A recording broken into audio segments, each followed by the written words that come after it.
കരുവന്നൂർ സഹകരണ bank തട്ടിപ്പിലെ enforcement directorate അന്വേഷണം എത്രയും വേഗം പൂർത്തിയാക്കണമെന്ന ഹൈക്കോടതി. കേസ് അന്വേഷണം നീണ്ടുപോകുന്നതിൽ കോടതി അതൃപ്തി പ്രകടിപ്പിച്ചു. ഈ കേസിൽ എന്താണ് ഇഡി ചെയ്യുന്നതെന്നും അന്വേഷണം ഇഴയാൻ പാടില്ലെന്നും ഹൈക്കോടതി വ്യക്തമാക്കി. തന്റെ സ്വത്തുക്കൾ കണ്ടുകെട്ടിയെന്നും അക്കൗണ്ടുകൾ മരവിപ്പിച്ചിരിക്കുകയാണെന്നും ചൂണ്ടിക്കാട്ടി അലി സാബറി എന്ന നിക്ഷേപകൻ സമർപ്പിച്ച ഹർജി പരിഗണിക്കുന്നതിനിടെയാണ് ജസ്റ്റിസ് ദേവൻ രാമചന്ദ്രൻ ഈ നിരീക്ഷണങ്ങൾ നടത്തിയത്.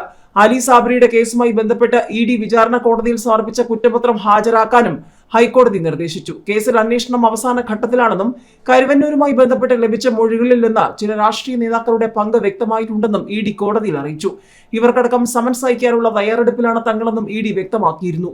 ഇതിനിടെയാണ് കോടതി ഇന്നും അന്വേഷണം വൈകുന്ന കാര്യം പരാമർശിച്ചത്. എല്ലാ കാലത്തും അന്വേഷണം ഇങ്ങനെ നീട്ടിക്കൊണ്ടുപോകാൻ പറ്റില്ല.